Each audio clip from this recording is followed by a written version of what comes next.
Hello, welcome to the Creators Guild podcast. I'm Chris Howell, and with me, Jared Lovelady. and we are here to talk about all things creative. And speaking of creative things, if you haven't bought our creation, gone out and got our creation, A Flight from Shadows, go do that. And also, creative things, we have a creative person here with us today. Hello, it's Liz Verity again. Yes, we are back with Liz Verity. We're going to do another Learning with Liz. How have you been? Pretty good. I'm actually pretty excited right now because I'm working on a new book. So it's in the brainstorming session of where I get to develop all these crazy stuff and do what ifs, and then I have to be more realistic later about what I can actually do. But right now it's just, fun. Just all that, what is it? The ephemeral or ethereal? I always mix those two up. Yeah, me too. I don't know. Now that you say it, I'm like, I don't know which one it is. the like, it's out there in the ether. Yes. And you get to just play around with whatever distills down into your brain, right? Yep. Just pull random stuff together, see how you can stick it together to make sense or not make sense. So is the idea right now that you're playing with, is it a book? Is it a series? Is it a whatever? Like, So the plan is for it to be a standalone novel. Okay. I kind of run into the same thing you guys do, is I like to overwrite. So the series that I was talking about, the series that I was working on is going to be a thick one. And unlike you guys, I can't find a good place to break it and it actually work still. So I'm going to go and write a fantasy book in a totally different world, different characters, just not connected at all. That's shorter so that I can have a debut novel that's actually affordable to readers so they can see if they like me as an author before they commit to the bigger tomes that I'll be putting out later in my career. So yeah, we didn't do that. that's all right. You guys managed to cut it down pretty good. I mean, I know it's only a fraction of what you were planning on for the first book, but still, it worked out. Yeah, but it is like, there is a lot to say. Like, there were people who advised us, like, don't, if you haven't written anything before, don't start with a series. Oh, yeah.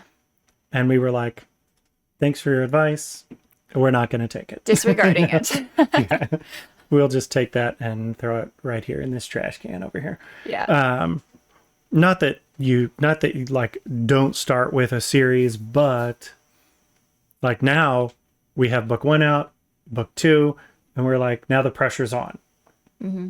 And there are so many authors that I know that, George R. R. Martin, and, I don't really want to say any name, Patrick Rothfuss, don't want to say any names, but, They just don't finish their stories. Yeah, Ron Kong. Yeah. Where I'm like, I don't want to do that, especially when, like, how many projects has Martin done that are not he's finishing other things, but he's avoiding the one that he needs to finish. Yes.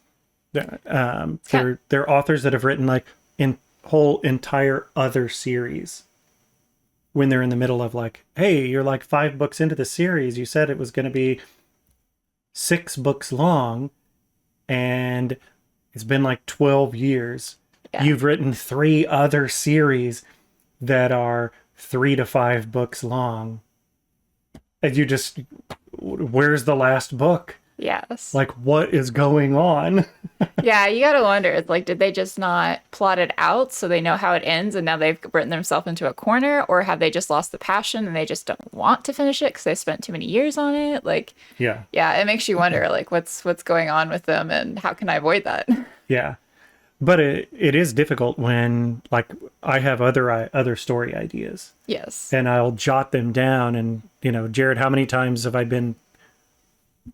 have you gotten a phone call from me while I'm driving or whatever? All the time. And I'm like, hey, here's the story idea. And Jared's like, yeah, that sounds interesting. We should finish our series. Yes. Yeah, I call it the shiny idea syndrome. Is that, we always are like, oh, look at this new one. It's so much fun. Let's do that one instead because you're in the hard part of this story. So, like, let's focus on something that's fun and new. And Yeah. yeah, it's real easy to get caught up in that constantly moving to something different. Yeah. But you would think, as an established, successful author, they would know they need to make the audience happy and finish the series before they go on to the new one. But Yeah. who knows what's going on in their lives? But that's kind of my pushback against, well, get yourself established and write a standalone novel, is if you have a standalone novel idea and there's something you want to write, or like in your case where you're writing you're writing this series and then you decide, I want to do this. I'm going to do this novel, and maybe you have specific reasons why you want to do it. Like, I can't figure out how to break my. I can't break book one into two parts, so I'm just gonna wait. Yeah. So if you have the mindset of, no, I want to establish myself first, or, well, I want to tell some other stories that are standalone independent stories and get those out there, and, whatever the case is, I think that's fine. But my argument against, well, don't write a series is, well, even people that are big names, they don't, they may not ever finish their series, like ever. And they'll go off and do other stuff. So as much as it is we've committed ourselves. Yeah. As much as we've said, okay, it's a commitment now, and we don't have that broad reader base.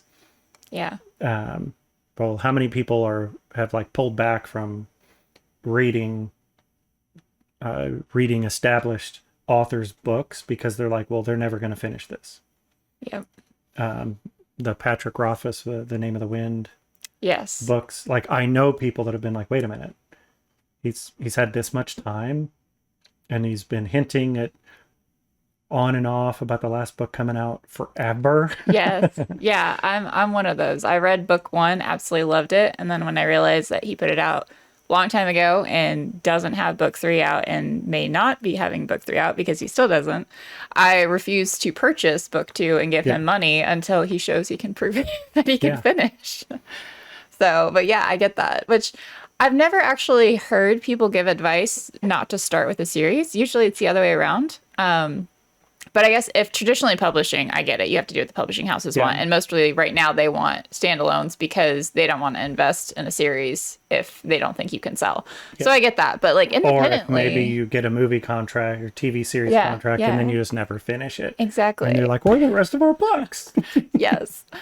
But if you're doing independent publishing, I see a lot of pros to having a series, maybe not a 14 book series, but if you do a series 3 to 5 books, then you're kind of funneling readers into your story. Because if you're putting out all these books, they got to go back and read book one to then read all 5, so you're kind of committing them to 5. Now, if it's a horrible series, you might not get them to ever write again or read them again. But I can see the bonus of it. But I guess if they're afraid you're not going to keep writing, then that'd be one thing. But yeah, it's I have, I've known people that have started series. They've written book one, and they released it as, this is book one of a trilogy. Yeah. And there's one author in particular that I know of that she wrote book one of a series, and I don't know what she did for marketing or whatnot, but she did it on the side as was working and whatnot. Well, it's 17 years later. Oh my goodness. She never wrote book 2. Yeah. I'm like, well, you got to do, if you said this is book 1 of a trilogy, and I don't know if it was, oh, well, my book didn't sell, or if, life happened. I don't know what the thing, the whatever it is that stopped more progression. But well, no matter what, if you only wrote book 1 of a trilogy and you marketed it as book 1 of a trilogy, and then you never did anything else, You've lost the trust of your readers with that. And that is one thing. Like if you're a new author and you're not sure if you want to stick with this, like I wouldn't do a series, but like if you say I'm going to do a trilogy, then I would definitely 100% do that all the way, unless you just decide to give up writing entirely and you don't plan on doing back, because you really do burn a bridge with readers if you do that. Yeah. So it's I think like from your perspective where your first book isn't out there yet. Yeah, exactly. If you're in that position to pull back and say, you know what, I still have this whole story. I'm going to put it on the shelf for a little bit and do something else where no one is dependent on me right now. Exactly. That's the difference. I think starting with series, as long as you can pull it off, hopefully we I'm sure doing you can. Starting with a series, like I said, my pushback is, well, look at all the successful authors who started with series, even ones who started with series and they still haven't finished those series. Yeah, they're ongoing. Yeah. I think it's a valid position to be in. Mm-hmm. But if you're in a position to pull back without disappointing readers and do something else, then I'm like, yep. If you're like, you know what, I'm in the middle, I'm 500,000 words in, but I haven't published anything yet, and I've decided I need to, for whatever reason, step away from that Mount Everest. Yes. To work on something else. Yeah. Sometimes I could see that as being, I'm frustrated in trying to rebuild this engine, and there's this one part that broke, this bolt that broke off, and I'm really frustrated, and I'm going to beat this engine, this aluminum block with a sledgehammer because I'm so frustrated. So I think now's a good time to go paint the fence. Yeah. And maybe not what you want to do. You want to make sure you finish out for real reasons. So, yeah. And that's why I've spent, like, I don't know, probably 4 years editing this first book, like first trying to get the plot right and then trying to take it down as much as I can. And this last rewrite, I got rid of like 70,000 words, which is basically a book. Yeah. And so, I mean, that's great, but it's still way over what most people expect. But I feel like it's in a good spot, and I want it to be a good story, but I also want to make sure that it's going to be successful when I put it out there. I don't want to put it out there and be like, hey, spend $40 on my book. Yeah. Like, okay, maybe not. So, but yeah, I kept pushing myself. I did want to, like, I've had this idea for a standalone novel for a while, and I'm like, I'll just jump over to that. And I'm like, no, you're doing it in frustration, and you're not going to do that. You're going to finish this out so you're happy with it, and then you can move on. And that's kind of what I did. So that I'm happy with the story. Like, clearly it's still going to have to go through editing and all that kind of stuff with an editor. So like things will probably change, but like I feel good about it. And so I'm like, okay, I completed that. Now I'll move on to this other, and then I'll jump back to it.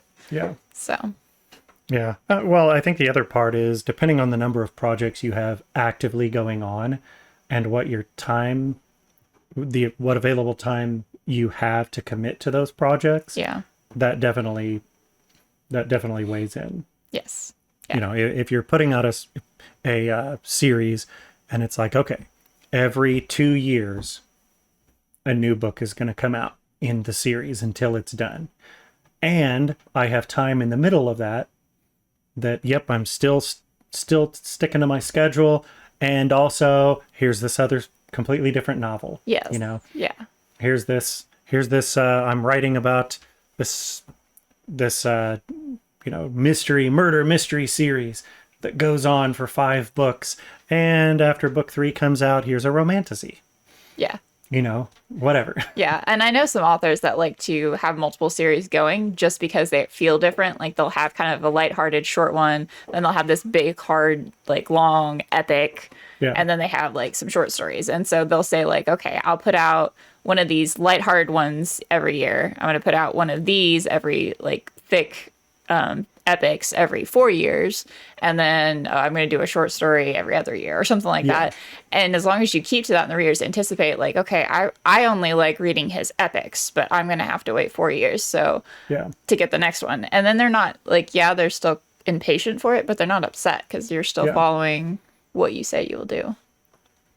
Yeah. So I don't know.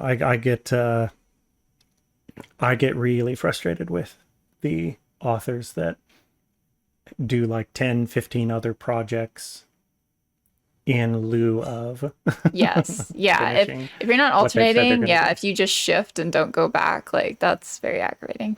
Yeah. But I can't do anything about that. So, except that we won't do that. No. Yes. Yeah. No, it'll be good. From the time perspective, it's the if we can ever get to the point where this is what I do, then we will definitely accelerate our timelines. Yes. Have more or- time to put into it. Yeah. Yeah. Well, we, in doing our rewrites, when we were rewriting for book 2, there was one, we were trying to push and push and push to get it finished. And Jared and I got together on Friday night, and then we worked Friday night and Saturday and part of Sunday. And I'm like, we wrote almost 15,000 words. Yeah. And I'm like, we could be writing whole books like every couple of weeks, you know? Yes. Yeah. If you only had the time. We just had the time just to do it. But Yeah. It's hard to maybe get that. someday. Yeah. One day you'll be self-sufficient and you can do it. Yeah. Like we said, if we just find that philanthropist who just wants to say, here's money. Yeah. I will invest in you guys. Yes. Yeah. Even if they're like, it doesn't have to be in it. That's I've mentioned a couple times so far that if anybody knows any like older widows that Jared could date that have a lot of money That's great. and are looking for a kind soul upon which to bestow their wealth, Yeah. just reach out. He's perfectly willing. You just go around and find somebody to leave their inheritance to them. Yes. Be like, hey, you got any family? How about you leave it to me? I know it's for a good cause. Yeah, exactly. It's for a really good cause. It's just so we could, someone who's like, I've always loved the arts and authors, and I need somebody to Yeah. give all this money to. Be like, yes. If only. Yeah, if only. Maybe we should just go buy lottery tickets instead. Maybe. Someday we'll get there. Yes. Whether through, we'll have enough income to offset it, or Jared will find someone to woo. Determination, one way or another. One way or another, we'll get there. That's great. So, topic for today. Yes, now that we went down that bunny trail. Yes, meandering journey we've been on so far. But you have a topic today that you wanted to talk to us about. Yeah, I thought we could talk about like pacing, specifically timing and tension within the story and how that affects pacing. There's a lot to pacing, like several different avenues. But I think the biggest one and easiest one for most people to grasp onto is the idea of timing and tension. So real quick, when you maybe real quick, pacing. So first, for anybody who like is new to writing, or maybe is just you're not writing, you're just trying to understand storytelling in general. What is pacing? So pacing is how the story is unfolded, like the timing of how the story is unfolded. So it can be kind of like a summary into an overview kind of thing of like, over the next 10 years, he trained really hard to become the best soldier he could. Like you've like jumped time there, frame. Or you can go in and use a whole paragraph to describe a single second of when, the girl sees the guy for the first time. So it's kind of how fast the story unfolds on the page, but then also in the reader's perceptions. So that they could say like, oh, the pacing's really slow. And that's usually because you're spending a lot of time on details that aren't interesting. And so they feel like nothing's happening. Versus, if you say like, oh, they had a fist fight and it was over, like, they're like, oh my goodness, like, I didn't even see that coming. It would happen so fast. Yeah. So it's just kind of how the story unfolds for the best experience for the reader. So, like, did you ever watch the first Conan the Barbarian No, with Arnold Schwarzenegger? I haven't. Psh, Sorry. classic, cult classic. You got to go back and watch it now. Okay. So in that, the beginning, there's the village gets attacked and people get taken prisoner, and there's a young boy that gets taken prisoner, and then it shows him, they have to crank this wheel. It has spokes that go out, Okay. and the slaves push and they go around the wheel. Okay. And it shows like his father had this sword that was like and his father, I think people raiding the village killed his father with his own sword, and then stole his sword, and then took him, captured him as a slave, and then it showed him pushing, and then you get a narrator's voice that comes in, and it's like, and Conan pushed and like made the wheel, pushed and turned the wheel, and over the years, and then it shows as he's narrating, like, this is what happened. The armies or the kingdom spread while Conan turned the wheel, and he was doomed to. And then all of a sudden now it's not a boy anymore. Now it's Arnold Schwarzenegger, Mr. Olympia, Yeah. pushing the crank. Yeah. And there's a little bit of like, wait a minute, there were other people pushing the wheel. None of them turned into Hulks. Mr. Olympia or Mr. Universe or whatever, but he did. Yes. He got the special genes. But regardless, like, that's how he became like this physical anomaly, super strong, and then it jumps to how he escaped and became the conqueror and the king. He became the barbarian king. And then you pick up the story from there of now it's Conan the barbarian, and he's now a fighter. Okay. Yeah. So like that would be this pacing where all we get is things happened, and it produced Mr. Universe Barbarian King. Yes. Yeah. Very fast pacing to kind of skip over the boring parts, because I'm sure you didn't want to watch a whole film of him pushing a wheel. So, but yes, that would be part of the pacing is you summarize what we would consider boring parts to get to the more intense good parts where you slow down. It'll still read quickly to the reader, but depending on what's happening in the story is kind of how you want to present it. Okay. So pacing would be for each scene, as each scene unfolds, and as time periods unfold within a book, it would be how deeply into the scene do you get versus just how much is covered, because it could be kind of like Harry Potter, when the professor of the potions professor who they bring back, and he has the little thing on his desk that is how it speeds up or slows down the little sand, the hourglass that speeds up or slows down depending on how interesting the conversation is. Yeah.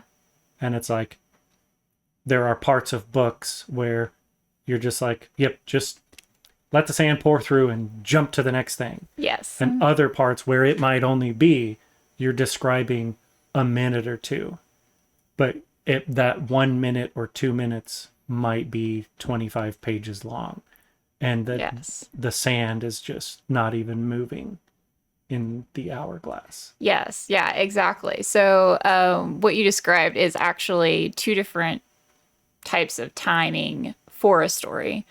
And it was actually, I think it's Dwight Swain, who came up with it. And so it's the chronometrical time, which is, like clocks. There's 60 seconds in a minute, 60 minutes in an hour. It's very specific. It doesn't change.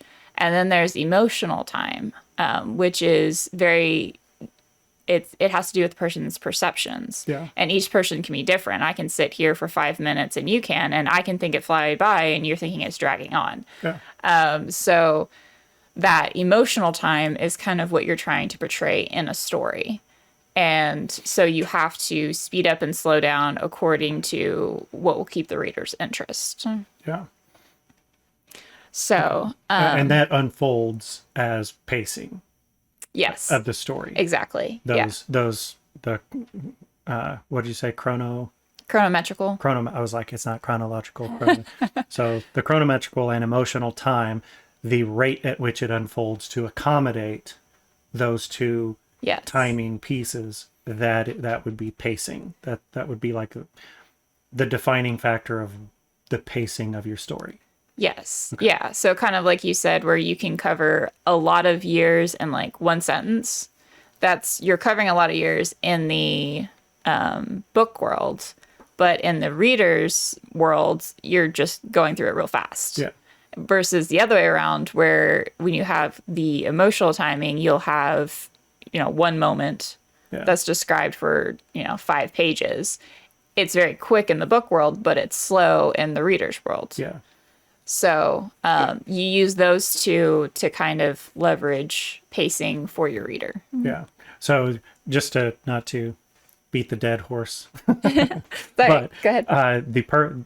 The perfect example I can think of to portray pacing and timing and how the story unfolds over time, as well, both the emotional timing and the chronometric timing, is Shel Silverstein's The Giving Tree.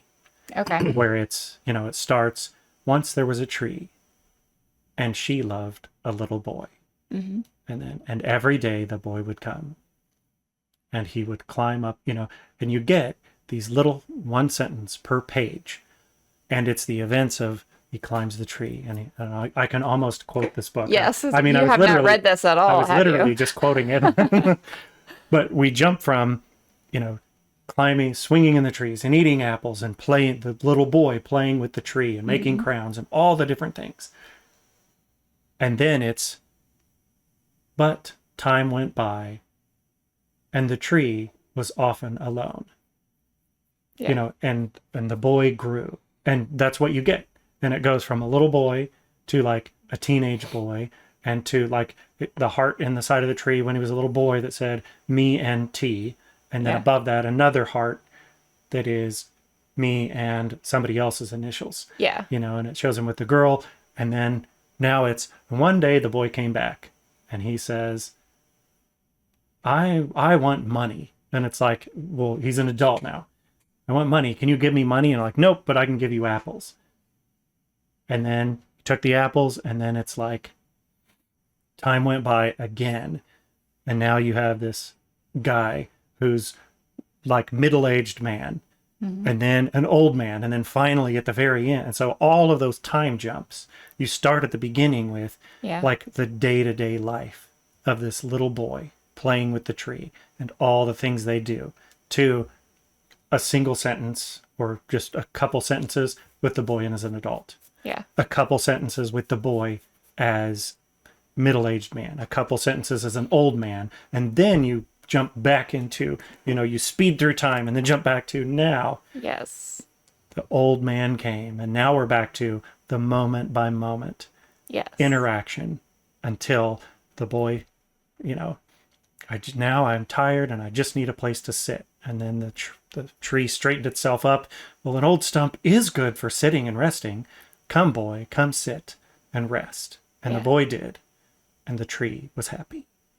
Yep. Yeah. Like the whole thing. Yes. And that's why it's called emotional time, is because when you slow it down and you can live that moment really intensely with the protagonist, is when you connect with it and it resonates with you the most. And so that's why they start out setting up the story of this boy in this tree. Yeah. And then they're like, oh, they get apart. Like, this is so sad. And then the end, they're back together. It's that heartstrings. And so they went down into emotional time again of being like, all right, slow it down, really live this moment with it. Yeah. So yeah, that's a great example. I hadn't thought about that one, but it just jumped, and I was like, that shows all of it. Perfect. That's like the best example I can think of. Yes. I'm sure there's others out there. Yeah, I'm sure, but that I'm was still sticking a with great one. That was a pretty good one. Yes. Very I much feel so. really good about myself right now. Yeah. So, okay. So So emotional time is mostly where we want to focus on for writing.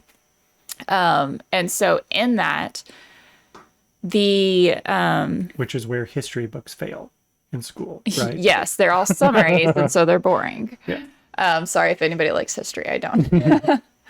But yeah, so emotional time depends on a person's perceptions, and so then the question is what affects people's perceptions in a story? Like what are we talking about here? And that goes down to tension. So the more tense a situation is, the longer time will seem to take to pass. And the less tense, the quicker it'll go. You know, the saying, time flies when you're having fun. Yeah. You know, if it's all good and happy, that kind of stuff, like you can go through it real easy. But if it's tense, you're have that fear of constantly anticipating what's going to happen, or you think something's going to happen and you don't want it to, or you want something to happen and you're not sure it's going to. And so you're just stewing on that, and it just kind of brings that tension and slows down the time in our perceptions. Gotcha. So in your story, that's what you're looking for, is any time where it's a super intense moment. You really want to slow down into that slower time of showing everything that's going on and really building the tension. You know, tell us in their body, how are they feeling? What are they thinking? What are they afraid is going to happen? If that happens, what's the repercussions of it? Like you kind of really dig into the moment so that the reader also feels that tension of, oh my goodness, so might happen and I can't. And so that kind of builds it, and that will slow down the time. Now you'll be spending like, you know, a page or something on it.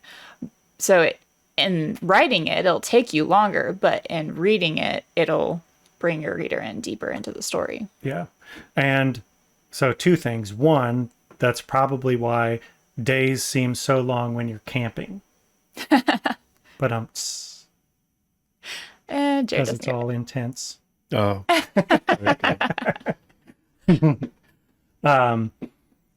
But the inverse to that is from a reader's perspective.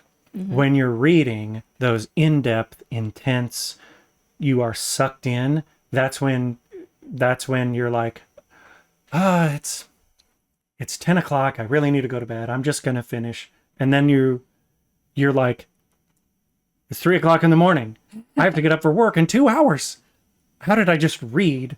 Boom. Like, Yeah. the time just flies by Yes. and you get sucked in. So where writing it, you might write those intense moments and you stretch those out over pages or, over, chapters potentially, depending on what's happening. Yeah.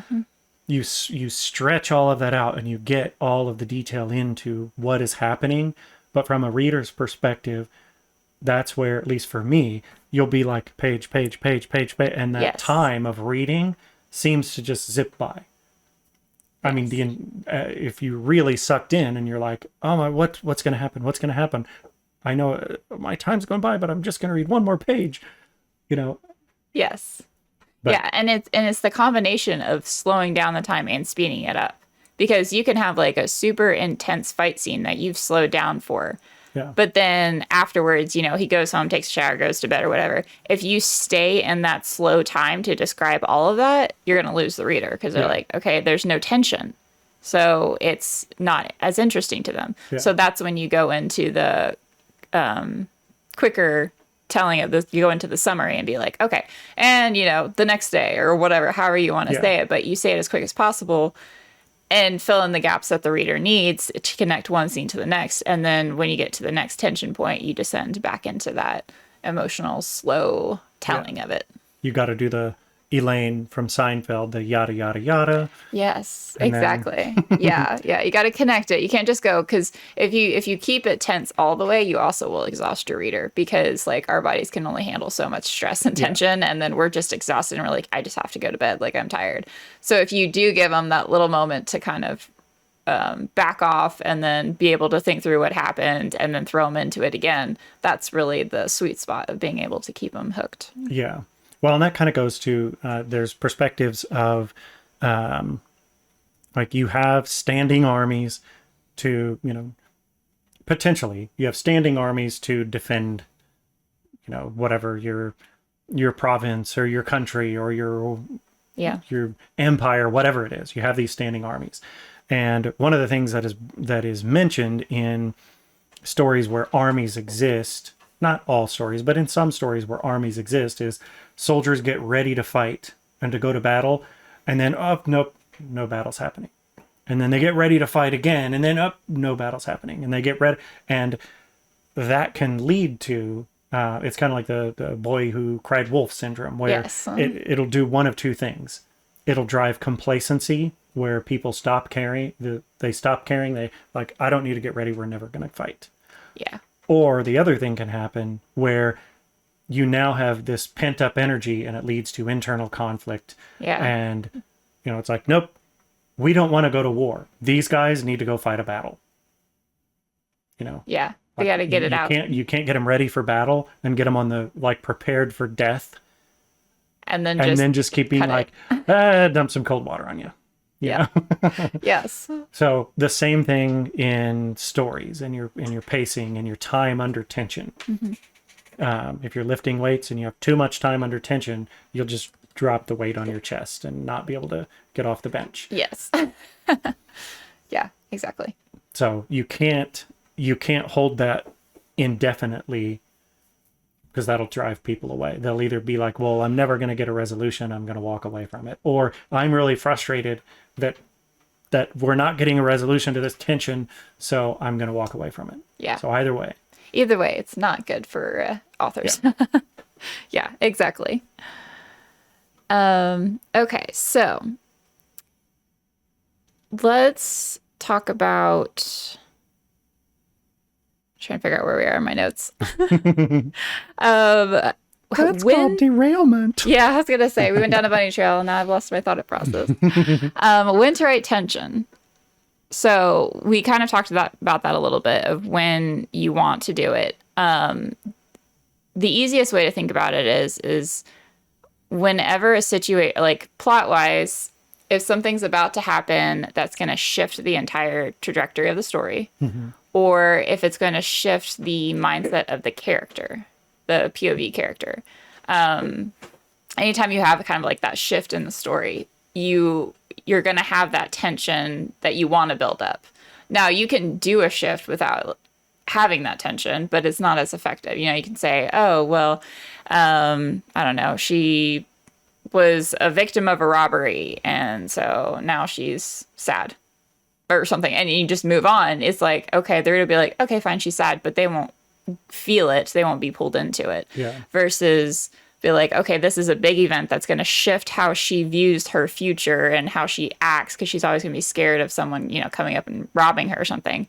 So you want to build that tension up. So in that burglary scene, you're going to want to have, the description of the surroundings and how she feels off, and then the description of the guy coming up and the fear she feels, and what if he hurts me, and what I have to lose, and you build all of that up in that slow time, so that when you get out of it and she has that mind shift, you're like, yes, I see why she was very traumatized for that. Versus if you just said, she was robbed and now she's can't walk on the street at night anymore, that changes, but it doesn't really set with the reader. Yeah, I was trying to think of, while you were describing that, I can't remember the show that we said we watched a show, and as we're watching, I was like, well, wait a minute, why is this character, why does she suddenly care about that? And it was like, well, this traumatic thing happened and she had to go through blah, blah, blah. And I was like, yeah, but at the time that it happened on screen, we were just like, well, that happened. Yeah, exactly. So then later I'm like, well, this character had no reaction to it other than like, gosh darn it, was the level of reaction to this big event. And now all of a sudden it's like, that has now changed their whole perspective on everything since then. Yes. And I have a tendency to critique after the fact. Yeah. And it was like, well, this happens, if this, imagine if it went through, you went through this. And I'm like, yeah, but we didn't see that from the character at all. Yeah, exactly. Like for them, there was no evidence whatsoever that that had any impact other than it was an event that tied into the rest of the story. It was a thing that happened. And now we get like so many scenes later, and now they're reacting, like very strongly reacting to something. Like, but we got nothing previously. Yeah, because they did the summary, quick, emotional time kind of go like, and this happened. Instead of descending down, yeah, you don't feel the impact, which doesn't mean it isn't there, but if we are reading, especially if we're reading a book, we are in their point of view. Like, we need to feel what they feel. Yeah. Versus, like, you know, if you have a friend and they got robbed and stuff, you're not going to feel that that's like, you're like, oh, I'm sorry that happened to you kind of thing. But depending on how close you are to them, if you're really close, you might sympathize more with them or empathize with them. But it generally doesn't affect you as much as if it was you personally. And when you're portraying it in a book, you are basically writing the protagonist, especially, well, if you're in close third person. Now, if you're reading omniscient narrator, that's different. But if you're writing it in close third person or first person, the reader should feel like they went through that, and they should feel that shift internally within them, which is why you slow it down and you describe everything the protagonist is going through so that the other person, the reader, knows and can also go through it with them, kind of thing. Yeah. Even if like, I'm thinking of, again, I can't remember, I remember the scenes, but not the show, but the specifics don't really matter. But one of the arguments was, well, she would have felt all that and everything. And I'm like, but we got no representation of that whatsoever. Yeah. From the story. And so it's kind of like scenes of, you know, if there's a narrator narrating what was happening and it was, you know, yep, everything's fine. You know, Sally replied. And then the narrator's like, but everything wasn't fine. So, you know? Yes. Yeah. Even if it's just that Cues little, you in. yeah, that little bit of, oh no, she's not displaying. We don't get everything, but we as a reader know that had an impact. Yes. Like explicitly that had an impact. Yeah. And you've got to tell the reader because we can't read people's minds. Yeah. That's why we like books, because we can get into other people's heads versus in real life, you look and you guess kind of what they're thinking, but you won't know for sure. So, but yeah, you definitely have to tell that in a story if you want it to be successful. Yeah. So adding that tension in, like what's the driver? You were saying like some big event that steers your main character or characters in a different direction, or changes the trajectory of their character arc, changes the directory of the plot.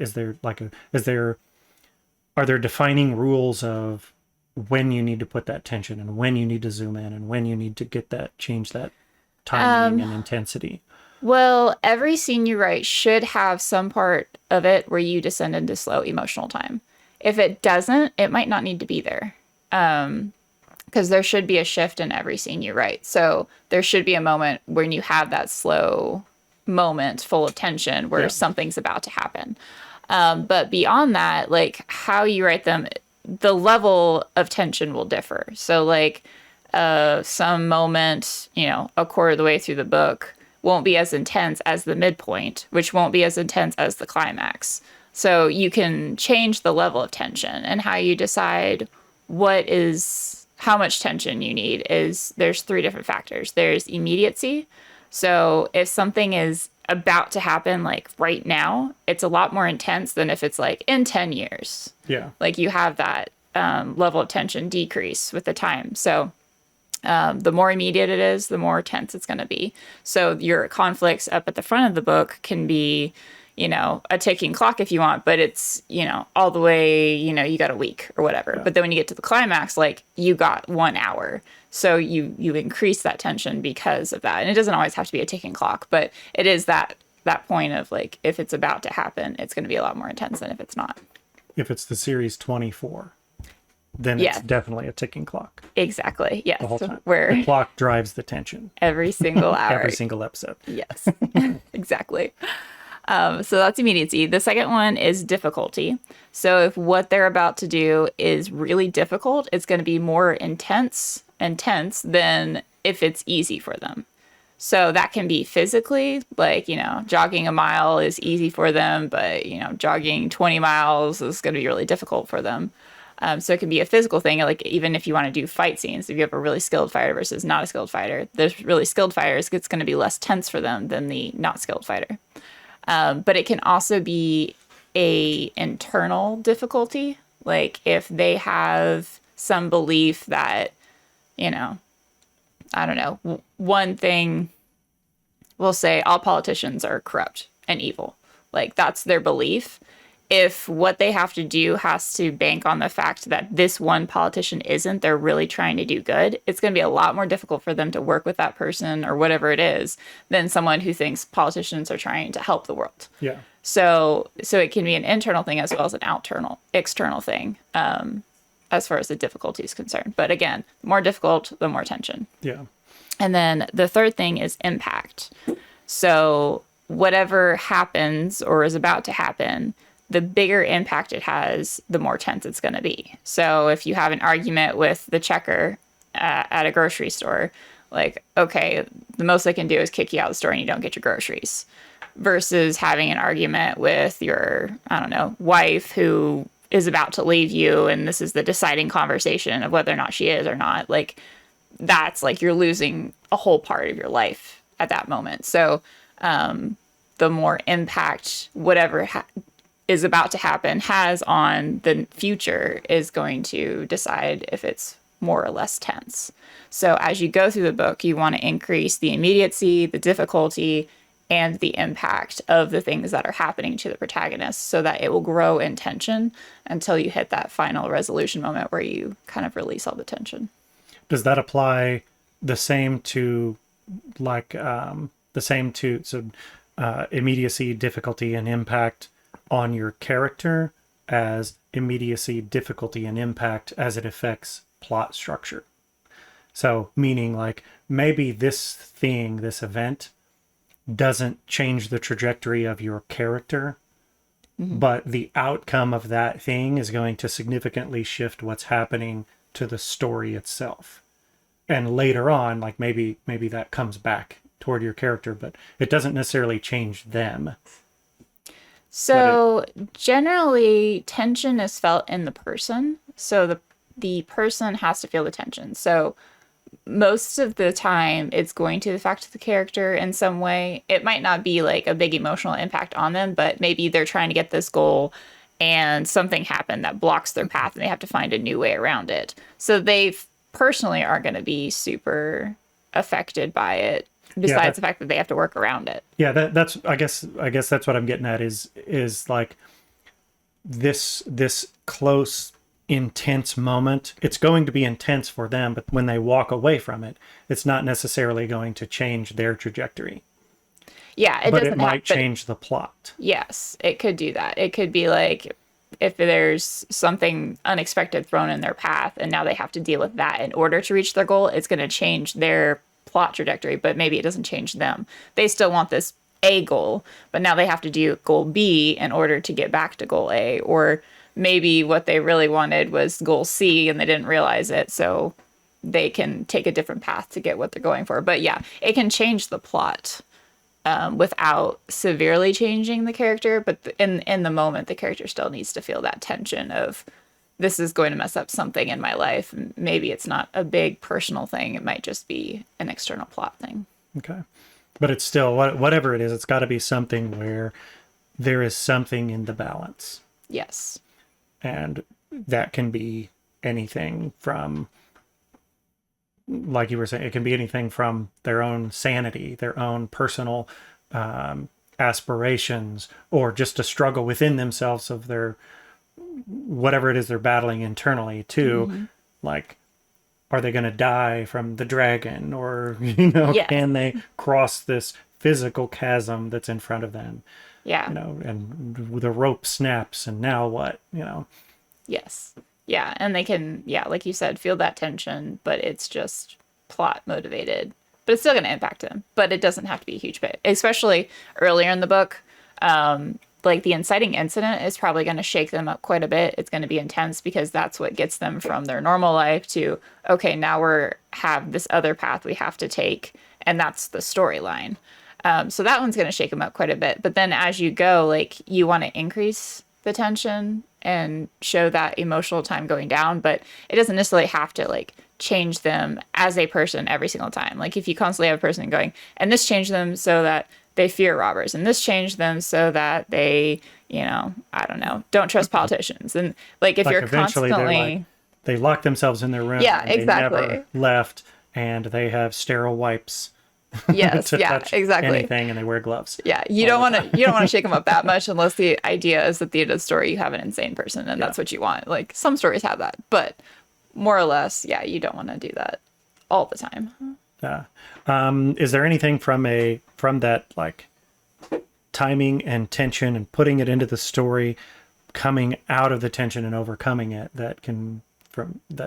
like I'm thinking of the swords coming down and then like suddenly ding, another sword stopped the blade from hitting them.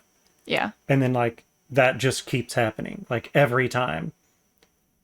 So they fall down and oh no, they've been stabbed and slashed across the chest.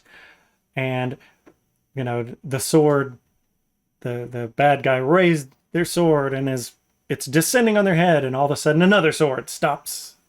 Yeah. It's like something else always saves them. Yes. Yeah. It's gonna be like tense for them, but the reader over the case of the story will start to not feel the tension because they're always going to be saved and they never do anything. Now, if it's like you kind of want to have them a win and loss throughout, because then the reader never knows if they're actually going to win this bout or if they're not. So if you have the fight scene, the first one they win just barely, but then the second one they lost and they realize they only won the first one out of luck. Yeah. And so then they try to run the third and then can't do it. And the fourth, they win, but they had to call on their buddy as backup or whatever. And then when you get to the climax, it's like, look, I can do it myself. So it's, you want them to be active in trying to break that tension, or even if they like anytime a decision's made, the tension is dropped kind of thing, because it's like the tension comes from, oh no, I don't know what's going to happen. The moment you make a decision or you're put on a path, that tension is gone, but then you have the tension of what's going to happen next. Yeah. So you're constantly going to be cutting it down a little bit, but if you keep increasing like the immediacy and the difficulty and the impact of each of these shifts, then the tension will keep growing, even though you're kind of cutting it back every now and then and giving them a win to boost them up, to keep them going, kind of thing. Yeah. I was thinking of from a tension payoff perspective, and that, at the last minute, oh, no, somebody stepped in and they were saved, or circumstances were just right. That is one thing with the Song of Fire and Ice. What the heck is it? Game of Thrones. Yes. I couldn't think of the TV version of it. Like there were a lot of people there were people that are like, oh, I can't believe he killed Ned Stark. And I'm like reading that in the book. So there's a couple scenes. One is when Brendan climbs up on the tower and Jaime Lannister sees him, and he's talking to Brendan, and then he's like, the things I do for love. And then he pushes him off the tower. Yeah. And then you're like, oh, crap. He just pushed him off this height, and then you're like, oh, no, he's dead. And then, nope, he's not dead. And you're like, okay, he's going to get better. And then, oh, nope, he's not. He's a cripple now for the whole rest of the story. He can't. Yeah. A cripple in a time where, like, wheelchairs hadn't really been invented. Yep. And everywhere you go is either on dirt or cobblestones. That's going to be a challenge, Yes. And then you get to, Ned Stark goes to King's Landing, and you have the fight back and forth and the conflict with Cersei, and the whole thing that started the name, the Game of Thrones, comes from Cersei talking to Ned saying, when you play the Game of Thrones, you either win or you die. Yeah. Well, Ned tries to be honorable and give her a chance to leave, and her family's filthy rich, so she just buys up uses her money to buy up the Golden Company, and then they turn on him, he gets arrested. And then you're like, oh no, he just lost. And they're going to take him to be executed. And there's been a deal made in the background of, nope, we're not going to execute him. So you're like, okay, we're waiting for the thing for him to be saved. Yeah. And then Joffrey is like, and kill him. And you're like, oh, somebody's going to step, whoop, nope, there goes his head, and he's dead. Yeah. You're like, what the crap? Yeah. But that it sets that up, that throughout that story, that's one of the things that I liked about Martin's writing, is that phrase from Cersei where if you play these games, you win or you die. Yeah. There isn't a, like, you can not play and then you'll just be a person over here who's, you're a soldier, or you're going to grow crops or raise horses or whatever you're going to do. Yeah. You might get called up by your lord and sent to war, or maybe not. Who knows? You're an NPC. Yes. But it's basically, if you're not an NPC and you choose to play the game, nobody's going to step in and save you. Yeah. There's the sword at the last minute that's going to stop the headsman's axe will never be there. Yeah. So you either have to keep yourself out of that situation or you are an NPC. There's no alternative. No other option. Yeah. Yeah. Yeah, that is nice that he makes them stand up, and that he sets them up for that too. I mean, the whole like, oh, and his life was saved, and his life was saved, and it's not really like someone in particular stepped in and saved him, but you get this idea that this one could be the one that is the exception to the rule, and then like, no. I mean, occasionally it would have been nice for, the one time of when somebody tackled them and they didn't actually, they got away. Yes. You're like, oh, man, he killed everybody else. Glad that person survived. Yeah, exactly. Yeah, which I don't know.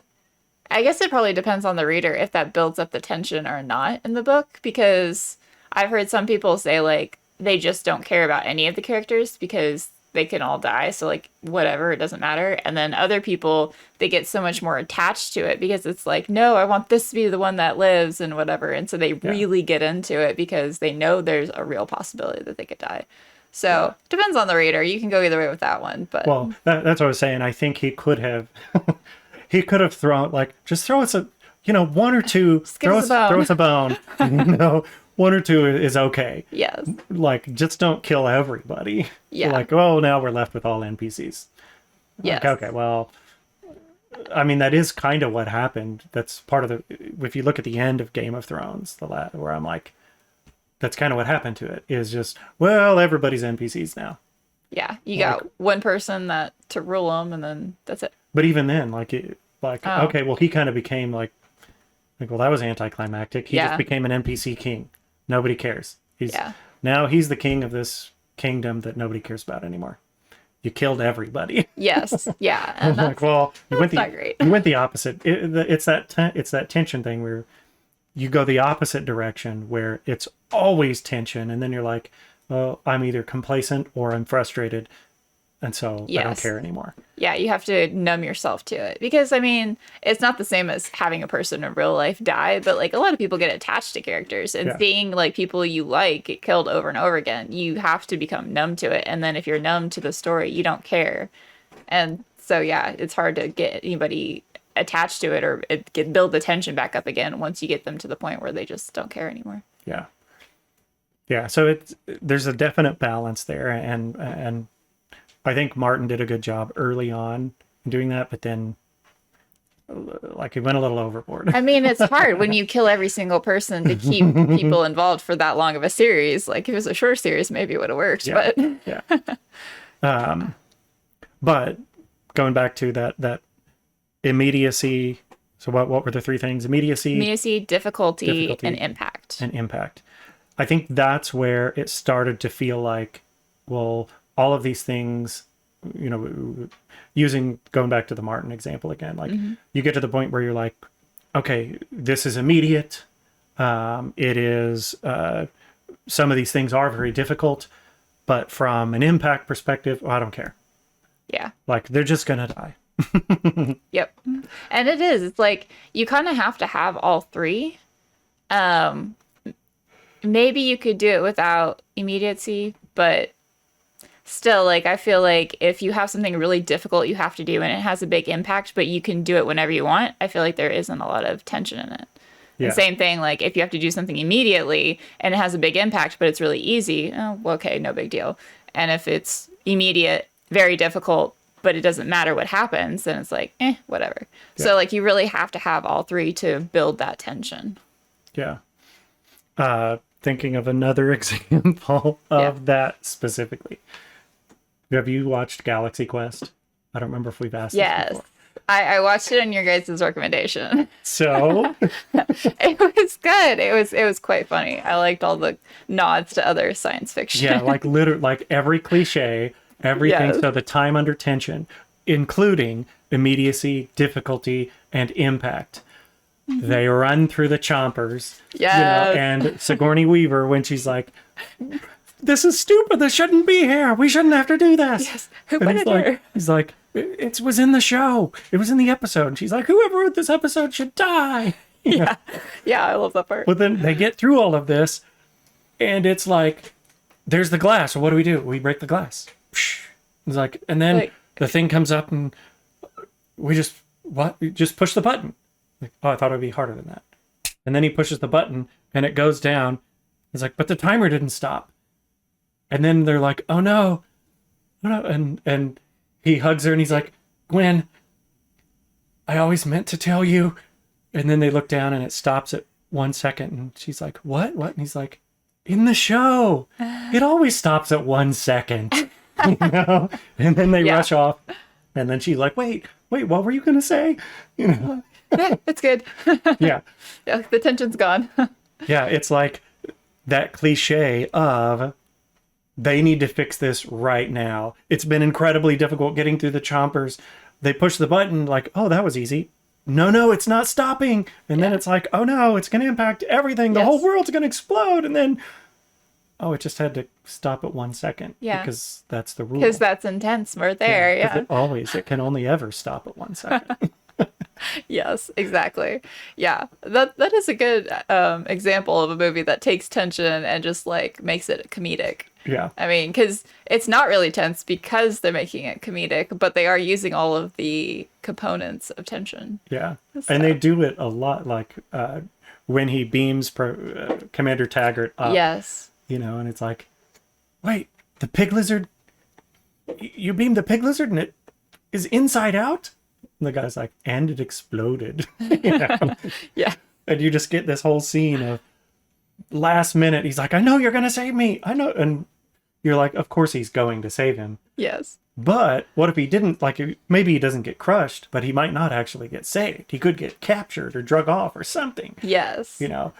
But they play on those cliches of timing and tension built into the stories Yes. of every show that you watch. Yes. Yeah, they do. That's a great example. If you want to see it playing out in obvious forms, like that is a Yes. good one to watch and be like, there it is. Yeah, it's exactly those pieces of speeding up, slowing down, speeding up, slowing down, Yep. close in time under tension, but exaggerated Yes. for comedic effect. Yeah. Instead of building on the pressure, we're just kind of building on the comedy. Yes. Yeah. Yeah. That's great. I like that. So, is there anything from are there any hard and fast rules around timing and tension that anybody who's diving into writing, like you said, every scene should have something. Yeah. Every scene should have some piece of those three elements Yeah. that come into play. And you should have to go down My into voice the just turned into a frog. but yeah, every scene should have those three parts at some point, and you should have to go down into slow emotional tension. So at some point in time, you should have to slow the clock and really get into a person's head. Now, it doesn't have to be as intense. I mean, it can be one of the lesser tense, but if you can do a whole chapter with just a summary of it, then it probably is stuff that you could have skipped that isn't needed.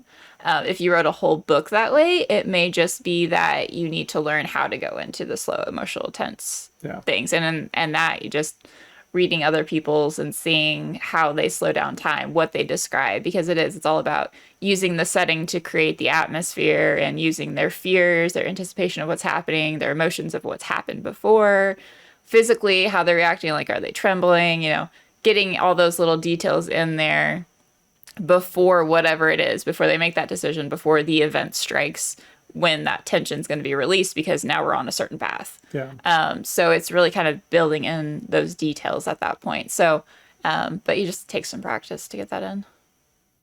Okay. Yeah. So, like this whole topic, the timing and tension, like really sets the stage for, both on a macro scale of like your entire story arc. Mm-hmm. What is the tension and what is the pacing to carry out your story arc? What are those moments of tension that are going to drive everything forward? Mm-hmm. And then on a more microscopic scale of, or on an elemental scale, looking through each of your elements, Mm-hmm. what is that time shift? Whether it's, compressed time or that slowed down time. What are those elements and how do they need to be set up to tell your story and keep people reading and involved and paying attention? Yeah, absolutely. So as far as like story structure and plot is concerned, like your tense moments are going to be basically your plot points. Your inciting incident, the pinch point, the midpoint, the climax, like those are all going to be events or decisions that you're going to want to have in the story. And then when you're getting down into a scene level and telling them, you can have the different points within the scene kind of do the same thing of like, Yeah. okay, looking at this scene, where's the climax of the scene? Where is the point where something happens and they have to react to it, or they make a decision and it falls apart, or whatever. So you can look at it on a big scale and a little scale and use that to kind of plot your tension around it. Gotcha.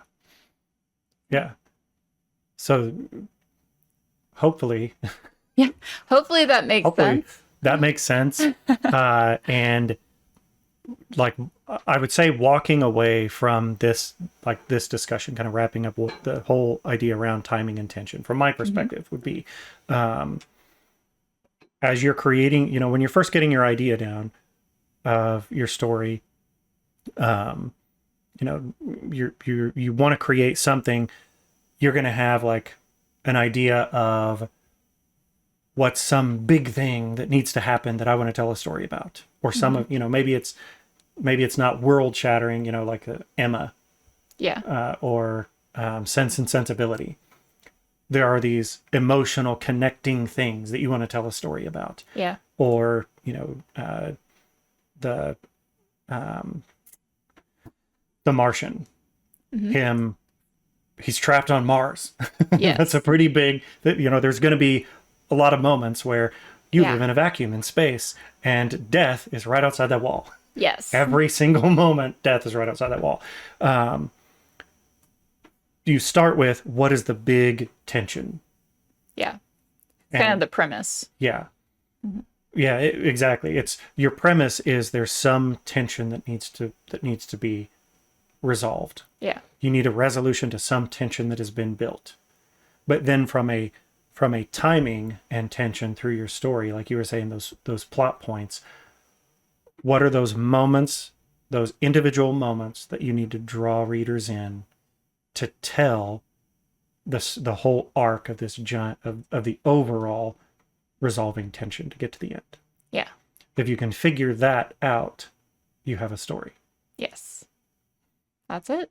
Yeah. You got this big conflict and high tension for the story, and then basically all the little tension is the plan or shifts to get there. Yeah. And all the things that, if you have a character arc, something has to drive an arc in your character. Yes. and it can be an internal drive, it can be an external drive, regardless, in order for people to change and go from the character they are at the beginning to the character they need to be at the end, some kind of catalyst has to exist, and that's usually in the form of tension. Yes. Correct. Okay. So hopefully we can all walk away from this and get better at writing intense scenes and getting our timing and pacing, the rubber band of stretching out and contracting and stretching out and contracting. Yes. And writing that into our scenes. Yeah. The best you can to pull in readers. Yeah. Use the rubber band to loop it around them and suck them out. Yeah. There you go. Make a lasso. Yes. Well, this has been fun. It's a lot of the things we talk about, I'm like, well, subconsciously, as trying to write, I kind of pick up on things, but Yes. I haven't ever Stop to think about it. stopped to think about what is this defining term that I'm actually doing. Yes. Yeah. Yeah. A lot of it does come kind of naturally to many writers. But it is kind of nice to look at it analytically, because then you understand how it works. You can make sure you do it better, or if there's some part that you maybe weren't doing, then that's why it's not working quite as strongly as you hoped. Or yeah, so it's kind of fun to dig into them, but it is nice when you can look at something and be like, I think I've been doing this, and then kind of build off of it. Yeah. It's like going back earlier, when I'm like, the giving tree. Yeah, That's like the perfect example. And I'm like, I'm so smart. SMRT, I am so smart. yes. Like, I have always loved that story, but never thought of it in that perspective at all. Yeah. And it is like pacing, timing, the tension, and those jumps through time that you don't even realize. Like, it just kind of, you just brush past the fact that how many years went by in a single sentence. Yes. But the story keeps continuing and pulls you back in. And it's just a story about a tree and a boy. Yeah. And if the author had written it all in like slow emotional time, it would have been real boring getting through the whole life. And if they only wrote it in narration, you wouldn't feel that emotional connection probably to it as much. So it was very well done. We don't know what he did with the apples. We don't know what he did with the branches. We don't know. Yeah. You just we don't know any of that. went. Yeah. But yeah. Well, very cool. Very cool. It's been fun. Yes, it's been fun it has. diving into going down all the little rabbit holes of timing and tension. Yes. Yeah. Gotten lost in the whirlpool. Yeah. Hopefully, as you've been listening, the hourglass has been very slow and it's been interesting. Yes. Yeah. I don't know if it's been tense, but it's definitely been quick paced, I feel like. Yeah. Well, thanks for coming back today. Yeah. Jared, you've been pretty quiet this whole time. We just kind of sat over here and did our own thing. That's all right. Any remarks before sending us off? Where can we find you, Liz? LizVerity.com. Can sign up for my newsletter or just search the database. There's quite a bit on there to see. Is this one in there?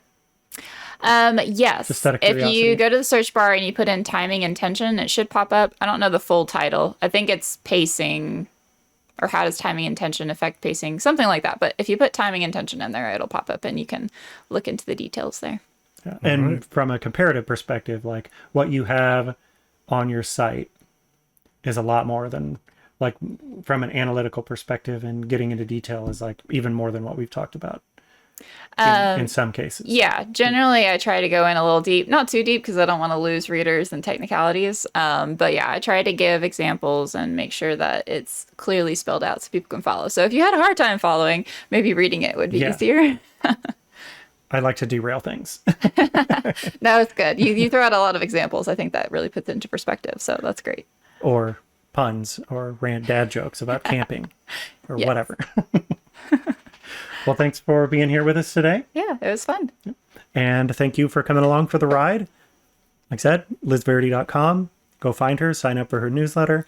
If you haven't gotten our books yet, go do that. Yes, absolutely. And we will see you next time. Till then, go in good spirits. Thanks for listening to the Creators Guild podcast. Don't forget to get your copy of A Flight from Shadows, available on Amazon. While you're there, please rate it and give it a review. If you like the Creators Guild, please like and subscribe, and make sure to share it with your friends. Until next time, go in good spirits.